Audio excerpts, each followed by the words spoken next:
Twój sprzęt wymaga naprawy? Oferujemy bezpłatną diagnozę. Odbieramy i dostarczamy bezpośrednio pod Twoje drzwi, bez telefonów i dojazdów. Przed naprawą wysyłamy wycenę i działamy dalej tylko wtedy, gdy ją zaakceptujesz. Prosto, przejrzyście i profesjonalnie. Link w opisie. Aby rozpocząć wymianę joysticka w kontrolerze PS5, potrzebujesz kilku kluczowych narzędzi. Przygotuj śrubokręt krzyżakowy, pesetę oraz mały pojemnik na śruby. Zaczynamy od odkręcenia śrub znajdujących się na tylnej części kontrolera. Uważaj, aby nie zgubić śrubek, dlatego najlepiej umieścić je w pojemniku. Po odkręceniu śrub, delikatnie otwórz obudowę kontrolera.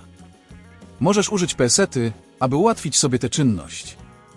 Kiedy już otworzysz kontroler, zauważysz płytkę główną. Teraz musisz odłączyć joystick od płyty. Zazwyczaj są to 3 małe złącza, które należy ostrożnie zdemontować. Jeśli okazuje się, że to zbyt skomplikowane, pamiętaj, że oferujemy profesjonalną diagnozę bez zobowiązań. Nasz zespół pomoże Ci w każdej sytuacji. Następnie przeprowadzimy czyszczenie wewnętrzne.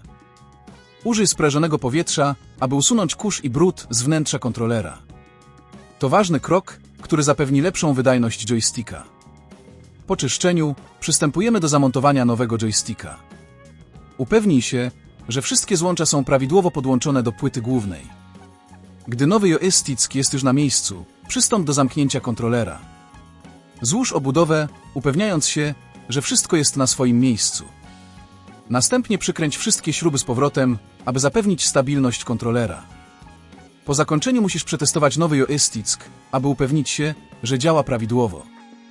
Jeśli nie możesz samodzielnie wykonać tej naprawy, pamiętaj, że oferujemy odbiór i dostawę do Twojego domu. Dzięki temu możesz skupić się na grze, a my zajmiemy się naprawą Twojego kontrolera. Przed przystąpieniem do naprawy zawsze oferujemy wycenę, abyś wiedział, jak wygląda koszt usługi. Bez telefonów, bez dojazdów, wszystko odbywa się wygodnie i szybko. Twój sprzęt wymaga naprawy? Oferujemy bezpłatną diagnozę. Odbieramy i dostarczamy bezpośrednio pod Twoje drzwi, bez telefonów i dojazdów. Przed naprawą wysyłamy wycenę i działamy dalej tylko wtedy, gdy ją zaakceptujesz. Prosto, przejrzyście i profesjonalnie. Link w opisie.